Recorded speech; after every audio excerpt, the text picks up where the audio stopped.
Hello, thank you for joining me. In this video, I'm going to show you how to add a new vendor to your Stocktrac. In order to do this, we're going to go into Vendor Tracking.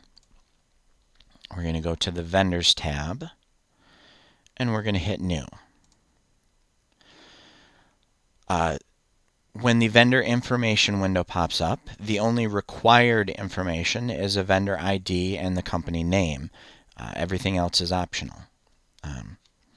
We're going to go ahead and we're just going to set up a dummy vendor. So I'm going to use test as the vendor ID and test vendor as the name. Now, as you can see, the OK button lights up, which means that technically we could just hit OK and that would be enough. But we're also going to set up the ordering type for this vendor. So we're going to go over here to the Ordering Categories tab. Under Ordering, we're going to hit Add.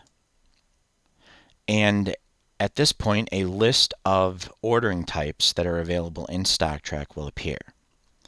Now, not all of these ordering types will be available or will be usable for every vendor. As you can see, vendors like CarQuest and Napa have their own integration. Some vendors will use next part ordering. They may use My Place for Parts or IAP. But for this video, we're just going to select Outside Vendor. We're going to hit OK. And now we set up the way that we would like our order to look when it's printed out or emailed. The part number will appear on the order by default. We're also going to add the description. We're going to add the cost. And then I would also like to add the quantity ordered. You can also adjust the font and the font size if you find that the printed report is a little too small. We can hit the preview and see what it looks like. It'll show you the number, the description, the item cost, the quantity ordered, give you the totals, all that. I think that looks good. So I'm going to go ahead and hit OK. Now, if you're planning on using this vendor to make stock orders, you will also need to set up some categories on them. And to do that, over here in the Categories column, we'll hit the Add button. We will select a couple of categories. And when creating the orders, these are the categories that will be searchable.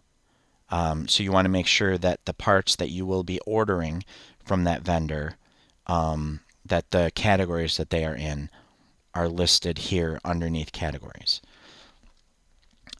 This column right here, preferred, means that this vendor is going to be your preferred supplier for parts in those categories. And if the vendor makes any changes to the cost on those parts, if you have this box checked, then when you place an order, the new cost will be updated in your Stocktrac inventory file. So if you don't want the file cost to be changed, you would want to uncheck this box. Now that we have some categories set up, we have our ordering type. We are done. So now we can hit OK. And the vendor becomes available in our list of vendors. Well, that concludes this Stocktrac University video. If you found it helpful, give it a like. Also, don't forget to subscribe, then hit the bell and choose All to get notified when we post new videos. Finally, if you have a topic that you would like to see us cover in a future video, leave your suggestions in the comments. And as always, thank you for choosing Stocktrac.